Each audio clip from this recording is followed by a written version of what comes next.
একটু মানববন্ধনে শরীক হওয়ার জন্য আপনাদেরকে আমরা বিনীতভাবে অনুরোধ করছি।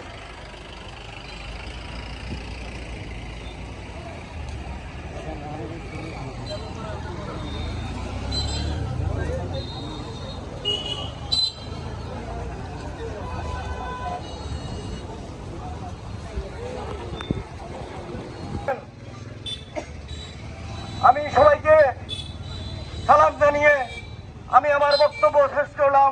আসসালামু আলাইকুম ওয়া রাহমাতুল্লাহ। এটা যাতে করে একটি নদী সৃষ্টি করে এবং আমি বাস্তবায়ন অনুরোধ করব।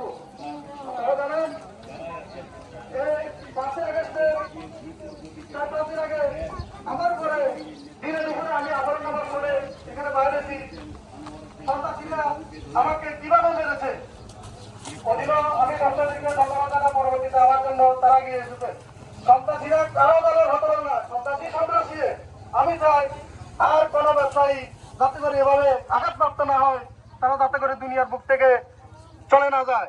একটা ফ্যামিলিকে কিভাবে ধ্বংস করে তাদের থেকে তাদের স্ত্রী থেকে স্বামীকে, ছেলে থেকে পিতাকে, কন্যা থেকে পিতাকে কিভাবে তারা দুনিয়া থেকে চলে দিচ্ছে।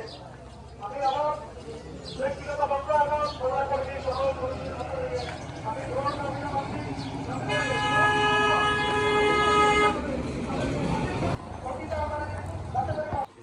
উপভোক্তাকে সরানোর জন্য চেষ্টা করছিল, সমাধান করার চেষ্টা করছিল, কিন্তু হত্যাকারী এবং হত্যাকারীর সাথে 4-5 জন যতগুলা ব্যক্তি ছিল সবার লক্ষ্য উদ্দেশ্য ছিল তাকে হত্যা করার জন্য।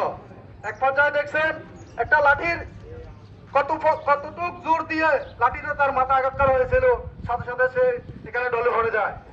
আমি ব্যবসায়ী হিসাবে বণিক সমিতির একজন সদস্য হিসাবে সবার কাছে